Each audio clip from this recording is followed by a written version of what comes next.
Hi everyone, welcome to another Hatton's live stream where we are looking at some of the best models available on the UK market today. We're also going to cover some of the brief history of these particular vehicles and show you some of the details that are included with the models too. Today, we're having a look at the Realtrack models Class 156 in double O gauge. This is a model of the Super Sprinter units that a lot of you will be familiar with throughout and across the network. And I will just show you a bit of a close-up of the model there, just having a quick technical issue, but I'll let you have a sneak preview of the model while I sort that out. Give me one moment. Sorry, it's just taking 1 second there. Let me just trial that for you.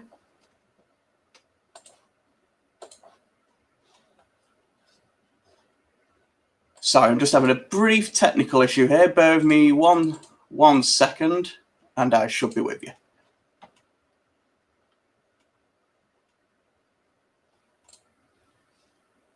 Okay, right. I don't think I'll be able to get the chat this morning, guys. I do apologize for that, but I will certainly still show you some more of the details there of the Realtrack models Class 156 that I have in front of me. So if you do have any particular questions, I'm afraid I won't be able to answer them live on the stream today, so I do apologize for that. But do put them in the comments and I will do my best to answer them after the show. So the model here is a newly released model of the Class 156 Super Sprinter, which was first built in 1987 and introduced to the UK's railways in 1988. There was 114 of them built, very similar to the Mark III coaches that had been introduced a few years before, but also developing on the Class 150 Sprinter design, which had been introduced in the early 1980s. This was a longer vehicle, meant mainly for longer distance duties compared to the previous 150 units that had been mainly used on suburban networks and lighter lines. And you can see that there's no middle doors there. And you've got the end doors, so you've got a bit more passenger comfort in there. You've got a full passenger saloon that these could be used for. There was 114 of them built, and they were used all across the UK right from their introduction, with some units being deployed to Scotland, right up to the top of Scotland at Wick and Terso as well.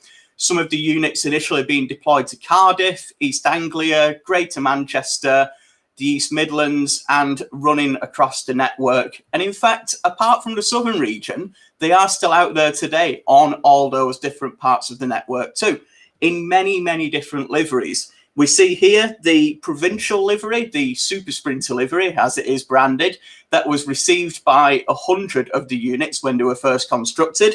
And then the second livery that's available right now is the East Midlands Trains livery, which is used all across the East Midlands, but also runs into the northwest of England and Greater Manchester and even East Anglia too. So you can really get a livery here, whether you're a 1980s modeler or you're right in the privatisation era. Just to repeat again, I'm having a little bit of trouble accessing the chat this morning, so I'm not able to answer your questions live on air, but please do ask them in the chat and I'll make sure I answer them as soon as I come off air. I'll head in there and have a look. Again, apologies for the slight inconvenience there. So taking a closer look at the model, we'll just pull up the East Midlands Trains liveried vehicle here. And this shows the incredible amount of detail that's on the model. I've also included some of the extra model details that you can fit on there too, and we'll go into those in a second. But the one thing I want to point out while we've got this model on the screen here is the sheer amount of lighting functions that this model comes with. You have the YPAC head and tail lights at the bottom of the front end there on both vehicles. You also have fully directional destination blinds on there. This particular model showing Lincoln and Leicester, but all the different releases do show different destinations from across the network that 156s have worked to in their lives. You've also got cab lights, you've got passenger saloon interior lights, and I can't think where I've seen this before. If you know, certainly do put it in the chat. But on the middle side of the model there, you'll see a little light just above the windows. And that's actually the passenger door illumination light, showing passengers whether the doors are open or not. and that is fully functional on digital. So if you're a digital modeler, that's got to be the first time that's been available on a mass-produced, ready-to-run 00 model. So Realtrack really have gone to the point of covering every lighting configuration you can get on these models just to increase that realism. And the realism doesn't stop there. You can see in front of me, the models have an immense amount of underframe detailing too. They've got a huge amount of etched parts on the ends, including the exhaust guard there. They have all-wheel pickup on every single wheel on both bogies. If we go back to the details for a second, you'll see that you do have an electrical bar coupling, which I've just put underneath the 156 on the right there for the electrical connection between the two units. Some of the details that you can see there, the optional details, include the full snowplow unit and the cosmetic BSI coupling, which replicates the real coupling as carried on the real-life units. But that's not all the details you get. You also get a selection of optional underframe pipes and gutters, and then some of the details I've just shown you, alongside additional brake shoes and replacement windscreen wipers, should you wish to fit extra windscreen wipers or do need a replacement. And they have covered a lot of different details in the 156 as well.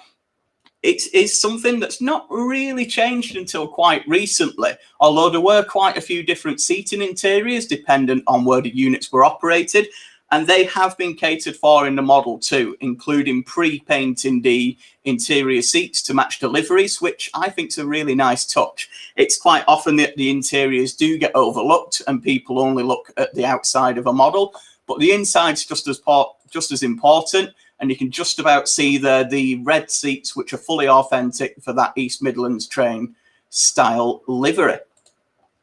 So you've got full NEM couplings, you've got a 5-pole motor on there with a twin flywheel, and that is completely hidden as well. That is not above the underframe, so you can look inside the unit and see the full interior. None of the interior is taken up by that motor. So again, I don't know quite how they've managed to squeeze that in there, but it is quite an accomplishment. You've got a 21-pin decoder socket in either vehicle, so you will need 2 decoders to operate this. Whether you're operating digital sound or you're operating standard digital, you will need a decoder in each car there to operate the full lighting functions, and if you wanted sound, to add the sound too. But there is space for a really large sound speaker in the underframe here. So again, if you wanted to, both cars in real life do have an engine in them, so you can add sound to both ends, or you can add a decoder and a sound unit should you wish. So looking at some more of the detail, and you really can sit here to look at the detail, they have catered for the different tooling styles in both cars, with the different roofs for, I believe it's the driver motor second and the driver motor lavatory vehicle as well. So they have catered for the different vehicles in different parts of their lives. And I believe there's further models to come in the future with some more of those more modern, different styles of the body, including the wheelchair access toilet coming on the way. But these 2 liveries are available right now. You can check out that link in the description for more information. The full set, as you see it here, contains the 2 cars and is £230. And that might sound a lot for a multiple unit, especially a 2-car one. But when you really think about it, you're in effect getting 2 individual locomotives here. The sheer amount of detail that's on these models, and the fact that both of them have got the digital capacity in there too, the extreme amount of lighting functions you've got in there, the individual toolings almost down to the specific liveries and the units that you can carry there.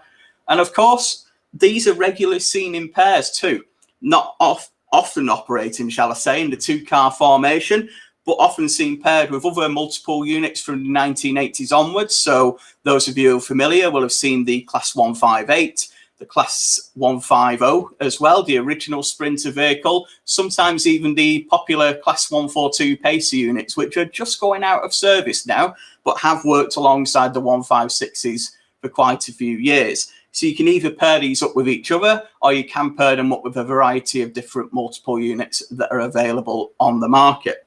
But this really is, I think it's the sort of the Bentley of multiple units, really. The level of detail in there, the features that you do get, And they are an often overlooked part of the railway scene and of railway modelling too. It is something out there that you don't really see available in a high quality model, but it's great that Realtrack have honoured the history of the 156, especially because it's such a successful story as well. All 114 units are still in service, even after some major accidents, and 32 years of heavy use. They've still found a time to repair these units to such an important piece of the UK railway scene that they keep bringing them back into service and refurbishing them, and no doubt they'll be available for many years to come. They've seen many different operators across the UK, originally starting with the provincial sector of British Railways, coming through into privatisation. They worked for the Strathclyde Passenger Transport Committee. They've worked right to the top of Scotland with various different ScotRail companies over the years. They've worked into Wales. They've been in the northwest and the northeast of England. So some of the names there, such as Northern Rail, Northern Spirit, First North Western. Heading down into Anglia, they've worked with National Express East Anglia and indeed Anglia Railways before them. Various different operators in the East Midlands, including the former Central Trains and the East Midlands Trains. So if you are a modeller from the late 1980s onwards, it's highly likely that you've got a layout that's entirely appropriate to have a Class 156 on it, especially if you've got a great collection of locomotives already, some really good coaching stock and passenger stock to go amongst them. This was the era where the DMU really started to take over the UK railway network, with a lot more of the units coming in. In fact, one of the nicknames of the period is called the Sprinterization period, which is just showing how important and integral these units were to the development of British Rail. And if you do want to find out a little bit more, there's some great history included in the manual as well. Not only some tips and tricks on how to work your vehicles, how to fit digital, etc., opening the body, but there is a really good section on the story of the 156 in there, which is a story that's still being told, even after 32 years now. And finally, as well, you get a really comprehensive manual there for both vehicles, the DMS and the DMSL, as we mentioned before, should you need any replacement parts. But I haven't found that an issue. It is sometimes an issue with locomotives and models, but these, I got them straight out of the box and found no loose or separate parts on them, even with the sheer amount of items on the underframes there that you can see now. Everything is separate. You've got your air tanks there, your battery boxes, your different engines in there too. You've got a lot of bogie detail, including the orange speedometer cable coming off, separately fitted ladders. You have got the NEM couplings on the front for coupling to other vehicles, but you can put on the cosmetic coupling there if you wanted to operate it as a two-car unit, and also the snowplow that you see on the right. So there's some great options there for either a highly detailed model straight out of the box as it comes, or you can add a couple more details should you wish and really finish this off. They're really easy to get inside too. It's just a case of unclipping the body and lifting it off. You can just about see there the space I previously mentioned for the digital sound speaker, should you wish to add one of those.